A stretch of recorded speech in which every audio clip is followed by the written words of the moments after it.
Welcome back to another episode of Doing the Most. I appreciate you guys coming through. We finally have the bracket. The bracket is here for the NBA playoffs. The play-ins were amazing this year. I love the play-in tournament. I hope you guys do too. The quality of this video, not the greatest. I'm all over the place still. I feel like I'm jittery, right? It's like I'm blinking or something. But look, I got a fresh cut. It's the playoffs. Today's the first day. 4 games on today. 4 games tomorrow. As NBA fans, we are absolutely spoiled. We are spoiled. We are spoiled. We had 2 great games yesterday. We're going to start off by talking about those real briefly, and then we're going to talk about the 4 games from today, or the 4 series is right? All 4 series. I'll give you guys my predictions. I want to hear what you guys have to say. I want to hear all that. Now, this is not going to be the how we do this in the future. I really like that setup we had 2 days ago. I think I'm going to do something like that and then have you guys come on and all that good stuff. But let's begin with yesterday. Let me turn my phone off, man. We just got Brooklyn Nets, Ben Simmons. Some Ben Simmons news just came out. That's why my phone vibrated. All right, anyway, let's start with the first game of the night, which was the Eastern Conference fighting for that A spot. Atlanta Hawks, man, they came out slow. Well, actually, Cleveland came out firing. Markkanen, he hit 5 threes in the first half. They were hitting every shot they took. There were 6 of the first 7 threes. Everyone was hitting, bro. Everybody was hitting in Cleveland. The crowd was ignited, I guess, right? That's how you say it. No, they were really into this game. As soon as Jarrett Allen came out in shoot-around, they were all up on their feet. They were there. They were showing out. I told you guys that home court was going to be there. They were ready. And, man, that lineup that they be using, I haven't watched a lot of Cleveland games this year, but they were on 3 bigs. And it's lethal. Like I love that their coaching staff decided, let's not go with the norm. Let's not do what everybody else doing. Let's do our own thing. We nice like this. And man, they are real huge down low. Once they get a shooting guard that's like 6'9", it's over for the league. That's all I'm gonna say. They're gonna get like a 6'11" shooting guard, and they're gonna have the biggest lineup. They're gonna look like the monsters out there. But no, seriously, they came out firing. The Hawks just needed a little bit of something. Trey started off slow, obviously. Bogdanovich kept them in there for a little bit. He was doing his thing. And then second half, Trey is a different beast. We will say real quick, Clint Capella went down. Kind of a flagrant foul on Evan Mobley. Didn't count as a flagrant. They just counted it as regular. Mobley fell on his knee. We're going to get the MRI results. We're going to see how it goes because Capella's out. He is out indefinitely right now. We don't know what's up with him. He couldn't come back into the game. It looked pretty bad. But we'll see how it goes, man. We wish him the best. We obviously never want injuries to anybody or nobody. Nobody, hopefully no injuries. We want to turn those off for the rest of the year, for the rest of life. In regular people and the NBA. Like, injury is just not a cool thing. But Trae Young, man, that's the story. He had 6 points at half. 32 in the second half.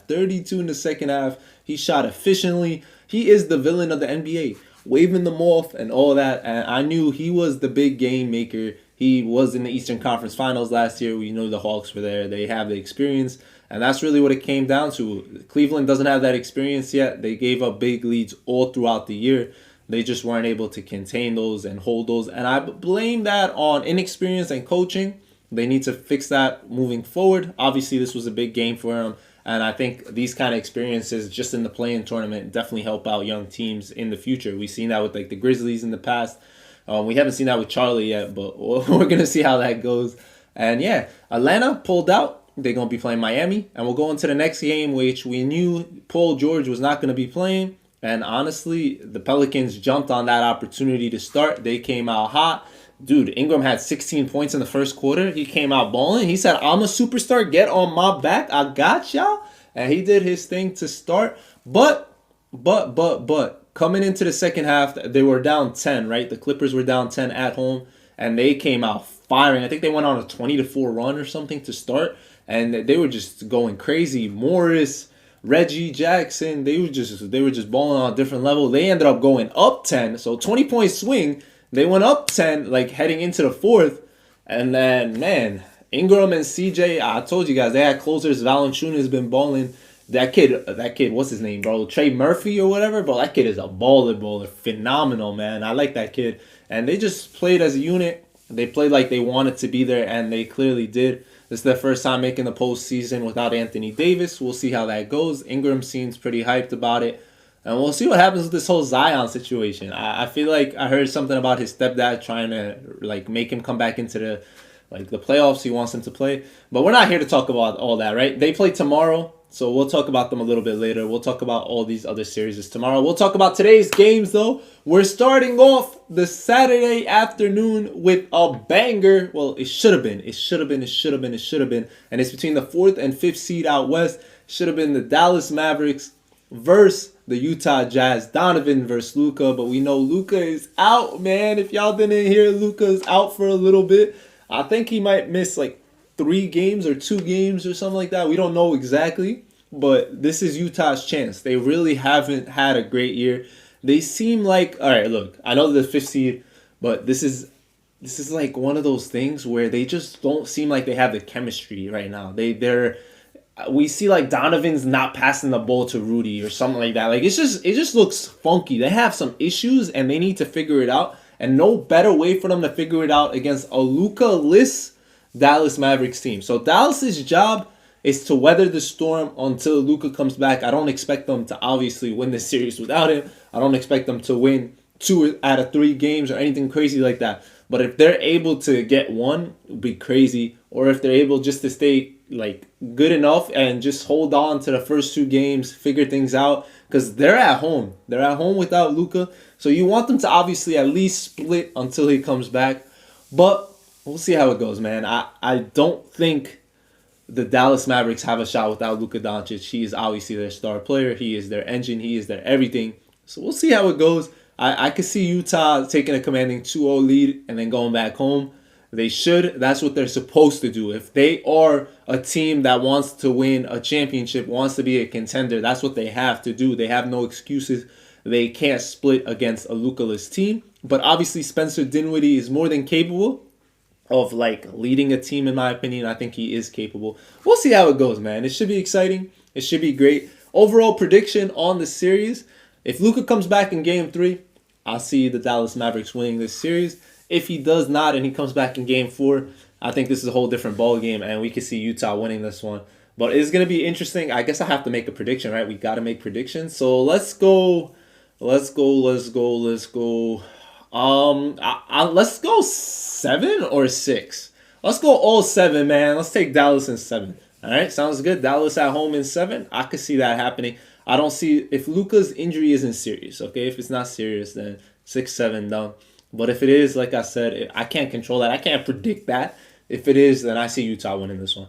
But next game, we're going to that number 2 seed out west, man. This is going to be crazy too because of a lot of different reasons. Ja Morant and the Grizzlies have been balling throughout the year. Obviously started off hot. Ja was out. They still continued hot. They're probably one of the surprising stories of the year. They've just been balling on a different level. And then the Timberwolves, you already saw they won the championship a few days ago. So you know Patrick Beverley and these kids, they're happy to be here. They're going to come out here like grit and grind. And I'm really excited to see that Karl Anthony Towns, Steven Adams matchup. I think that's going to be great to see how he tries to control him and impose his will in Steven Adams. Like, he's not going to let Cat do whatever he wants. It's going to be a dogfight.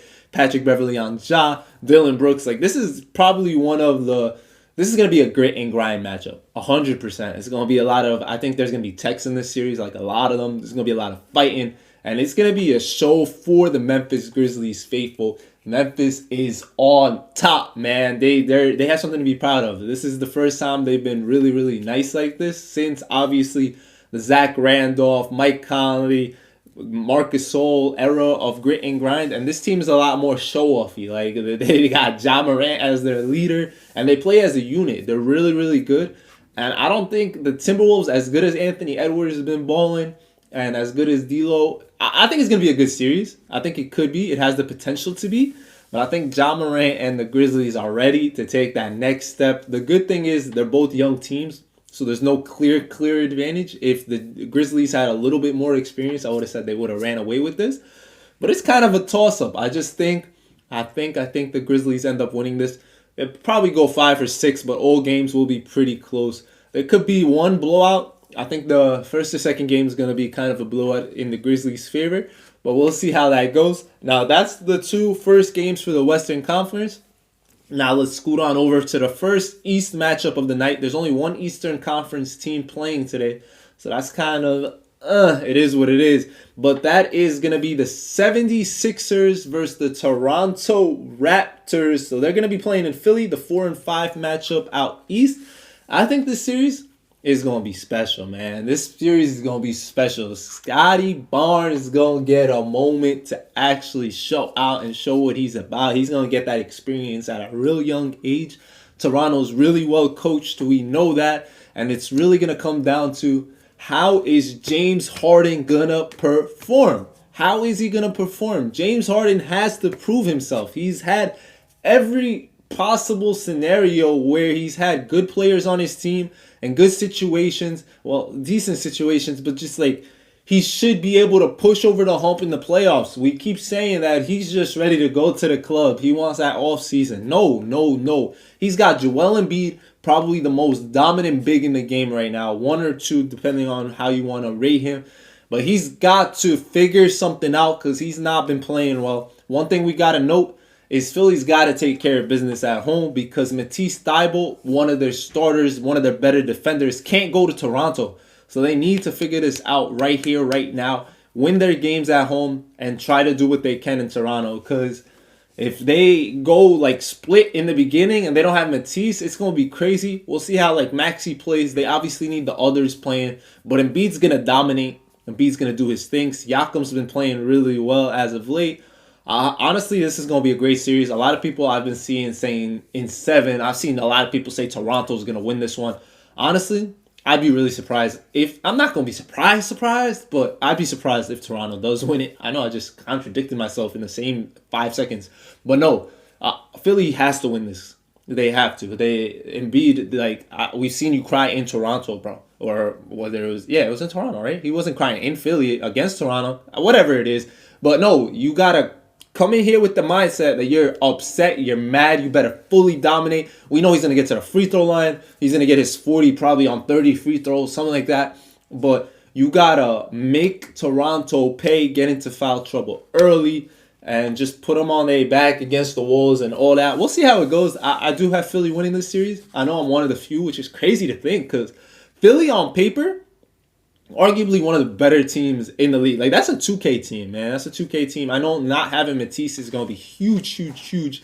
That's why they need to take care of business at home and try to steal one in Toronto. I see Philly winning this series. In my opinion, obviously, I hope I'm wrong. I always hope I'm wrong in everything I say because I just think it's cool. Like, yesterday I predicted 2 away teams winning the play-ins, which we haven't seen happen since the play-in's been introduced. The home teams have won 9 out of 10. And yesterday, the 2 away teams won. I just had a feeling. Like, you know what I mean? Sometimes you just got to throw it up in the air and whatever happens, happens. Sometimes it hits, sometimes it doesn't. And then the final game of the day is going to be a Western Conference matchup between the Golden State Warriors and the Denver Nuggets. So we'll be seeing the other big man, Jokic, out there. MVP caliber player, probably the MVP. We'll find out very, very soon against, hopefully, a Curry like led team. We don't want to see Jordan Poole chucking up 50 shots. No offense to Jordan Poole. Some of you guys like seeing that, but I want to see Steph, Clay, Draymond. I want to see these guys. They haven't made the playoffs in 2 years. You know they hungry. Draymond said he is starving. And I'm ready to watch that team. Denver kind of doesn't have any type of advantage in my opinion besides Jokic because, man, they need Jamal to just counteract Steph as much as possible. They need Michael Porter Jr. It's going to be tough on Jokic, man. As much as we rip on Steve Kerr not being a great coach or whatever, sometimes we say he's just been lucky and all that. No, he's really good at coaching, and they're going to figure out a lot of schemes and stuff to... Man, we just got to see what Malone does. That's what it's going to be. I think this is going to be a coaching series. We'll see who outcoaches who. This is Steph's moment and opportunity to show that he doesn't need... Well, obviously, we know he doesn't need another start, but we'll see how this goes, man. I'm really excited for this series. I think Jokic by himself, it's going to be really tough beating a Golden State team. I know it could go either way. It really can. But if Steph Curry is fully healthy, I could see Golden State winning this one. It should be a fun series, though. Fun and entertaining. Let's see this maybe going 6. I haven't said any series I'm sure this is going to happen. I think tomorrow's series is where we'll be a little bit more sure. Like, I feel like A lot of those series tomorrow are going to go 4-0 sweeps. I feel like a lot of series tomorrow are just going to be like 5-6 max. Like, just going to be brutal beatdowns. I think today's games are going to be a little bit more fun series. That could be toss-ups, go either way. Like, you don't have Milwaukee, you don't have Phoenix, you don't have Miami. We'll see how it goes, man. We'll be talking tomorrow. Thank you guys for being here. Thank you guys for listening to me ramble about basketball. I love doing that. And I can't wait to hear all your predictions and all what you guys have to say. If you want to submit any clips, submit them to the link or the email down below. There's an email. doingthemosttv@gmail.com. Submit them, and I will include you in future episodes as we talk about y'all teams. I know I have someone talking about the Boston-Brooklyn series tomorrow. I can't wait to hear what he has to say. I haven't heard it yet, so we'll be listening to that together. But thank you guys for watching. Appreciate y'all for doing the most. And playoff basketball is here. Playoff basketball is here. Playoff basketball is here. Make y'all brackets, man. There's a pick'em thing, and you can win up to $1 million if you get a perfect bracket. Good luck to all of y'all, and I'll catch y'all later. Playoff basketball is here. Playoff basketball is here. Playoff basketball is here.